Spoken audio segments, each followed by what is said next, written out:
refusant le débat républicain, ne respectant pas ses engagements et surtout méprisant toutes les mises en garde. La presse a d'ailleurs été la première victime, la première à faire l'expérience des politiques de rupture du PASTEF, qui ne sont rien d'autre qu'une volonté de museler les voix libres et indépendantes. Et on a vu combien de personnes sont passées depuis lors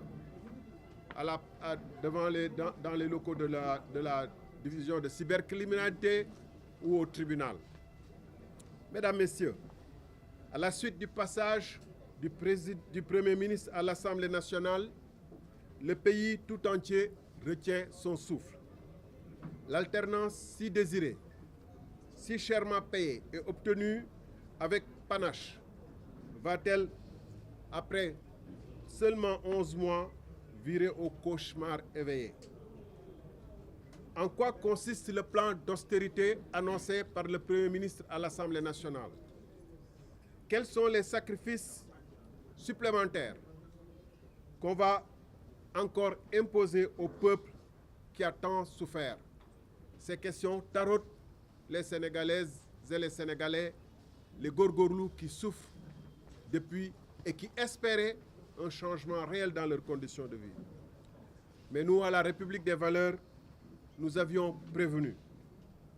Après la présentation et l'accouchement chaotique de l'agenda 2050, dont on sait dans quelles conditions il avait été élaboré, d'abord par ChatGPT, puis repris par un cabinet, nous avions souligné qu'il ne contenait que des pages blanches pour les années 2025 et 2024 et 2025.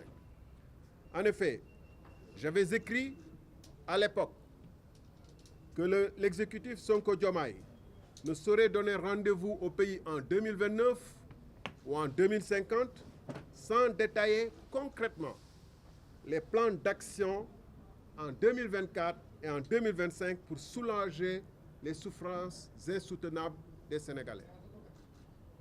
C'est-à-dire qu'on ne peut pas nous dire on vous donne rendez-vous en 2050 ou en 2029 sans nous dire concrètement mais en 2024, qu'est-ce qu'ils vont faire? Et en 2025, qu'est-ce qu'ils vont faire? Et là, on est en train de découvrir qu'ils ne savaient pas.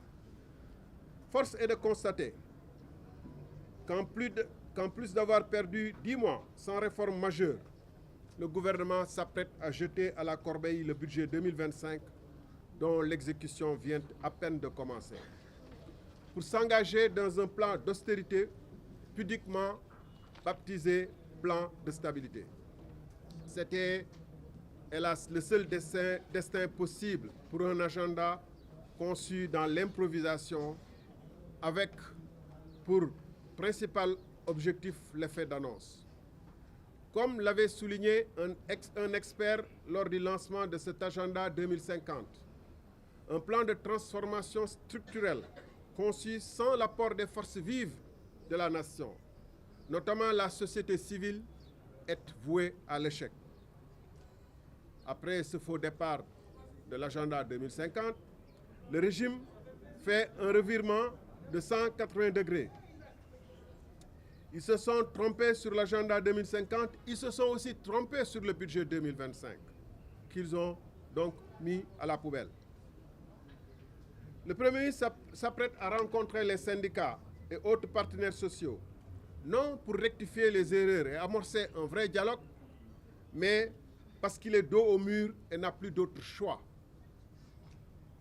Il a besoin de la bienveillance des syndicats pour faire accepter les mesures drastiques qui s'imposent à son gouvernement. Mesdames, Messieurs,